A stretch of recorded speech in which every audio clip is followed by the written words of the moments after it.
On the record in the 2nd Judicial District, Latah County. This is the Magistrates Division of District Court. This is State of Idaho versus Bryan C. Kohberger, cause number CR 29222805. Mr. Kohberger is present in court. He is in custody. He is appearing with his attorney, Ms. Taylor, Mr. Thompson, Ms. Jennings, on behalf of the state. This is the time set in the matter for initial appearance. Mr. Kohberger, I am going to advise you of the rights that you have in this case. I am going to go over the criminal complaint with you, and then we're going to discuss setting the matter for further hearing. You have the following rights. You have the right to remain silent. Anything you say can and will be used against you. You have the right to the presumption of innocence. That means the state bears the burden to prove that you are guilty of this offense beyond a reasonable doubt. You have the right to a preliminary hearing. A preliminary hearing is a probable cause hearing.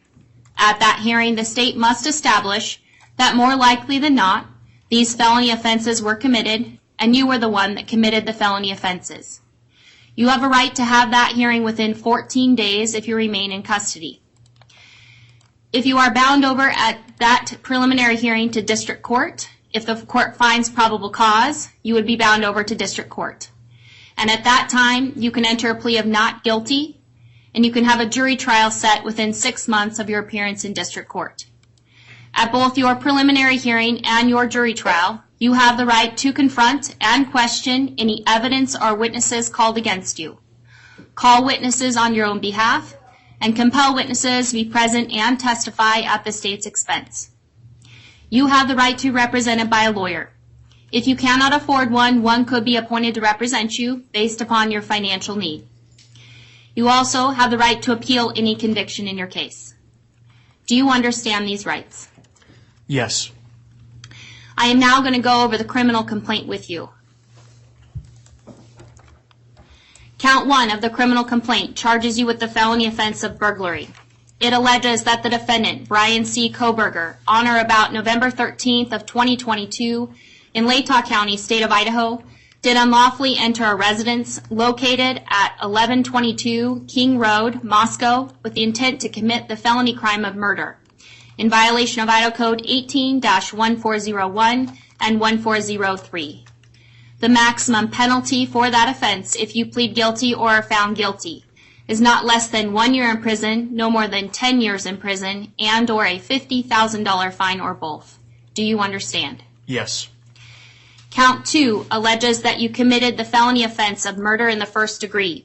It alleges that the defendant, Bryan C. Kohberger, on or about November 13th, 2022, in Latah County, State of Idaho, did willfully, unlawfully, deliberately, with premeditation, and with malice aforethought, kill and murder Madison Mogan, a human being, by stabbing Madison Mogan, from which she died, in violation of Idaho Code 18-4001, 4002, 4003, and 4004.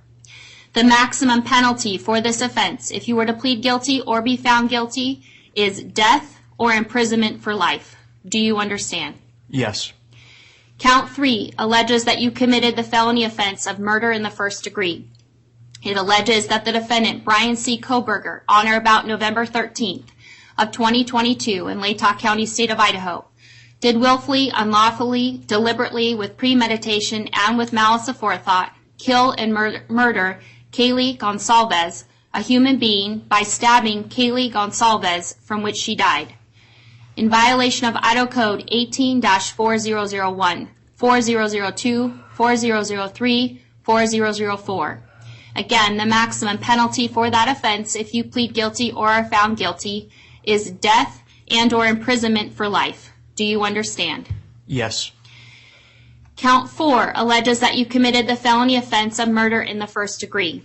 It alleges that the defendant, Bryan C. Kohberger, on or about November 13th of 2022 in Latah County, Idaho, did willfully, unlawfully, deliberately, with premeditation, and with malice aforethought, kill and murder Xana Kernodle, a human being, by stabbing Xana Kernodle, from which she died, in violation of Idaho Code 18-4001, 4002, 4003, and 4004. Again, the maximum penalty for that offense, if you plead guilty or are found guilty, is up to death and or imprisonment for life. Do you understand? Yes. Count 5 alleges that you committed the felony offense of murder in the first degree.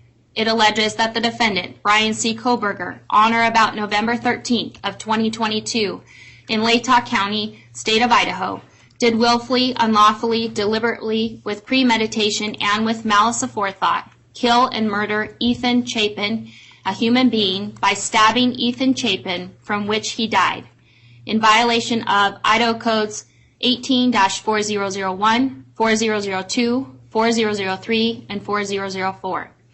And again, the maximum penalty for this offense, if you plead guilty or are found guilty, is up to death and imprisonment for life. Do you understand? Yes. And Mr. Kohberger, would you like to represent yourself, hire a lawyer, or see if you qualify for court-appointed counsel? I have court-appointed counsel. Court has reviewed your application for attorney at public expense.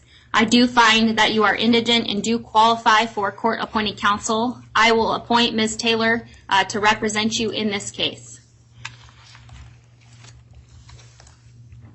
Ms. Taylor, have you had an opportunity to speak with Mr. Kohberger about speedy preliminary hearing and setting this matter?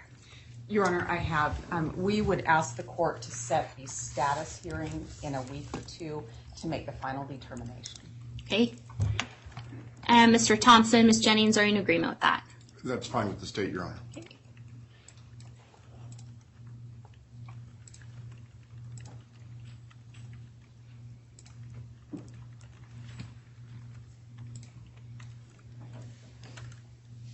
I will go ahead and set this matter for a status hearing then on the calendar on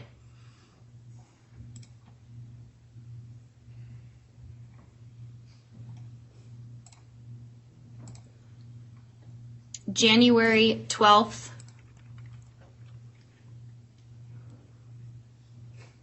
at 10 o'clock a.m.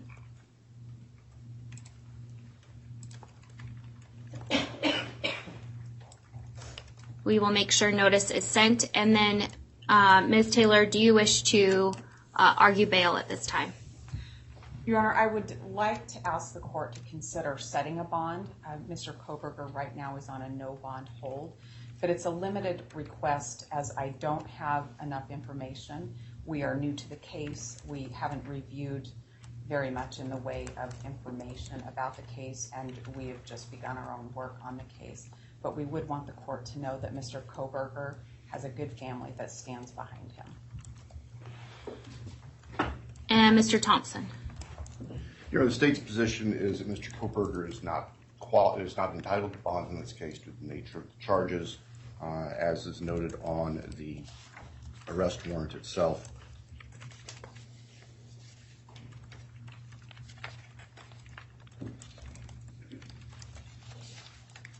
Idaho Code 19-816, 19-2903 both specify that given the potential penalties in this case, there's no right to bail.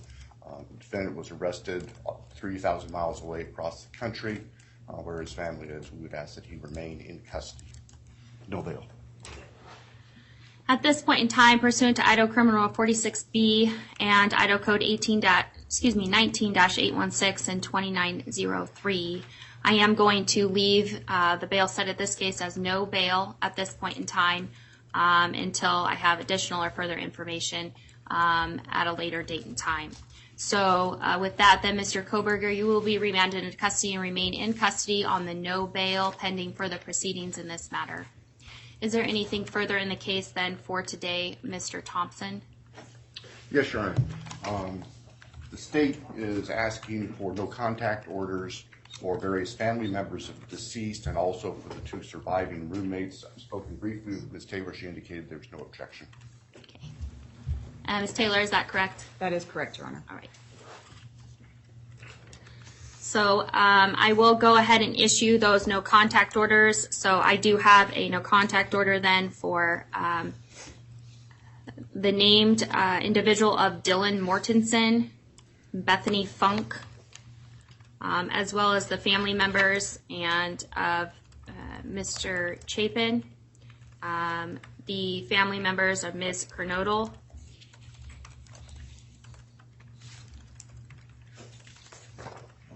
the